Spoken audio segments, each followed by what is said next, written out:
मोक्ष अगर आपको चाहिए तो मोह से अपने धागे काटने पड़ेंगे। मोह और मोक्ष विरोधाभासी है। आपने कभी गाय और सांप को एक साथ देखा है? बैल और अजगर को एक साथ देखा है?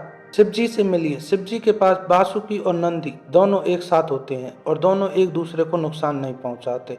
उनका आदि योग रूप हमको सिखाने की कोशिश कर रहा है कि मन को किसी भी व्यवस्था में शांत होना चाहिए। इसलिए हमने सुना है कि कमान से निकला हुआ तीर और जुबान से निकली हुई बात वापस नहीं आती। हम सीखते हैं कि विनाश हमेशा नकारात्मक नहीं होता, कई बार विनाश जरूरी होता है नई चीजों की शुरुआत के लिए। आओ चले मिलते हैं शिव जी से।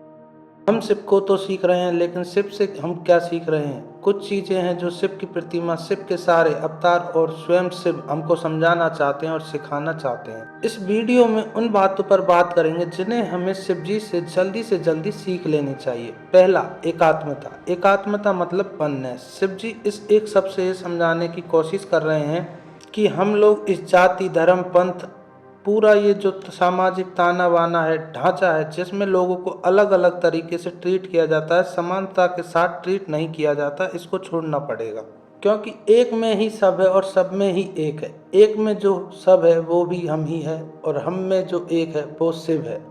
नटराज मूर्ति में निर्माता और विध्वंसक दोनों के प्रतीक है शिव। हर वो चीज जो पृथ्वी और ब्रह्मांड में बन रही है उन्हीं के आशीर्वाद से, हर वो चीज जो भस्म हो जा रही है, खत्म हो जा रही है, मिट जा रही है, वो भी उन्हीं का किया धरा है। ये दोनों जो है वो वही है। ये दोनों चीजें हमको अपने अंदर रखनी पड़ेगी। हमको निर्माता भी रहना पड़ेगा और विध्वंसक भी।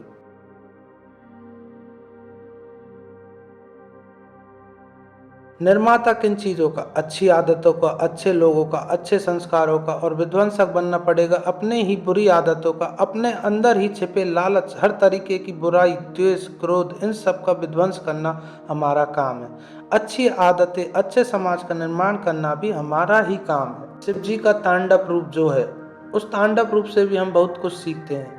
हम सीखते हैं कि अज्ञानता का विनाश और नवनिर्माण दोनों हमारी ही जिम्मेदारी। अगर हम शिव को मानते हैं, हम सीखते हैं कि यह दर्शाता है कि विनाश हमेशा नकारात्मक नहीं होता, कई बार विनाश जरूरी होता है नई चीजों के नव निर्माण के लिए। जब चीजों का विनाश होता है तभी नई चीजों का सृजन होता है। विनाश शब्द जो है वो हमेशा नकारात्मक नहीं होता। बहुत सारी ऐसी चीजें हैं हमारे समाज में, हमारे आसपास के लोगों में, हम में, खुद में, जिसका विनाश करने की जरूरत है ताकि हम और बेहतर बन सके। त्याग सिखाते हैं शिव, जिसे अंग्रेजी में सेक्रीफाइस कहते हैं। कैसे सिखाते हैं शिव?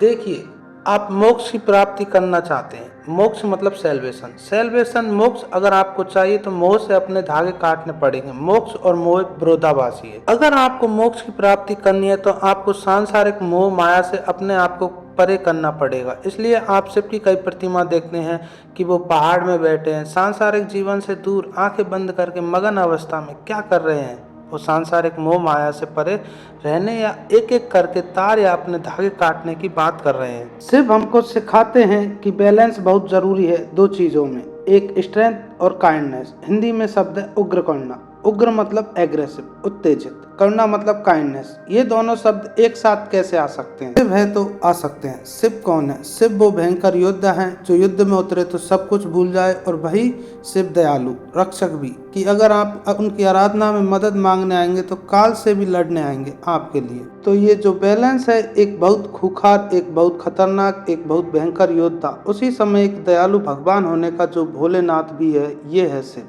आदि योगी है शिव। आदि योग रूप में हमको ये सिखाने की कोशिश कर रहे हैं कि मन को किसी व्यवस्था में शांत रहना चाहिए। इसलिए हमेशा हमने सुना है कि कमान से निकला हुआ तीर और जुबान से निकली हुई बात कभी वापस नहीं आती। कब होती हैं ये गलतियाँ? जब हम गुस्से में होते हैं, जब हम उत्तेजित होते हैं और जब हम अपने मन पर काबू रखना भूल जाते हैं, हमारा काबू छूट जाता है। तो सिर्फ बताते हैं कि आदि योगी का जो रूप है वो हर परिस्थिति में एक समान रह सकता है, मन की शांति रख सकता है। और क्या सिखाते हैं शिव? शिव सिखाते हैं समता। अंग्रेजी में कहते हैं इक्वालिटी। क्यों बड़ी रोचक कहानी हो सकती है इसके आसपास। आपने कभी गाय और सांप को एक साथ देखा है? बैल और अजगर को एक साथ देखा है? शिव जी से मिलिए। शिव जी के पास बासुकी और नंदी दोनों एक साथ होते हैं और दोनों एक दूसरे को नुकसान नहीं पहुंचाते। शिव जी की फैमिली से मिलने चलिए। बैठिए उस डाइनिंग टेबल में जहाँ ये सब बैठते होंगे। नीचे इनके सबके वाहन है। पार्किंग एरिया में कौन कौन है? वो गणेश जी का चूहा है जिसको बासुकी सांप आराम से निगल सकता है मगर नहीं निगल रहा। कार्तिक का मोर है जो बासुकी सर्प को आराम से निगल सकता लेकिन नहीं निगल रहा। दुर्गा पार्वती माँ का वाहन शेर है जो इन सबको खत्म कर सकता है लेकिन नहीं कर रहा। पार्किंग स्पेस में कितनी वैरायटी है उनके पास, देख रहे हैं।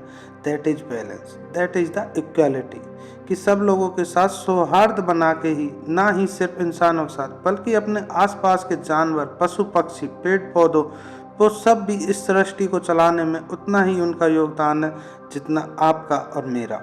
समता, इक्वालिटी सिखा रहे हैं शिव जी, इन सबको एक साथ एक जगह पर लाके। आत्मनियंत्रण, कंट्रोल, आप सोचिए कि आप कोई भी ऐसी गर्म चीज या विषैली चीज को अगर अपने कंठ में धारण करने की कोशिश करेंगे तो क्या होगा। या तो आप उसको उगल देंगे या आप उसको निगल देंगे।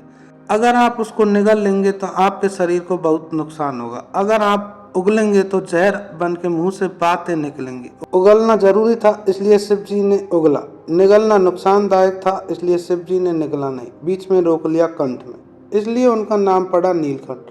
ये दर्शाता है आत्मनियंत्रण, सेल्फ कंट्रोल, कि मैं ठहर सकता हूँ जब जहाँ जैसे चाहूँ, मेरे अपनी सारी इंद्रियों पर उतना कंट्रोल है। और आखिरी चीज जो वह सिखाते परिवर्तन, बदलाव का प्रतीक है शिव। लगातार बदलाव होना जरूरी है। अगर एक पानी ठहरा हुआ होता है तो सड़ जाता है, उसमें बीमारियां होने लग जाती है। पानी तभी तक साफ रहता है जब तक वह बहता रहे, जब तक वो अपनी अवस्था और अपना शेप साइज बदलता है। बहाव जो है चेंज और ठहराव जो है नुकसानदायक है। इसलिए उनकी जटाओं से गंगा लगातार बह रही है। इसलिए उनके बहुत सारे नाम है, बहुत सारे रूप है, ये समझाने के लिए कि अलग अलग परिस्थितियों में आपको अलग अलग शख्स बनना पड़ेगा। हर किसी के साथ हर परिस्थिति में आपको एक जैसे नहीं रह सकते।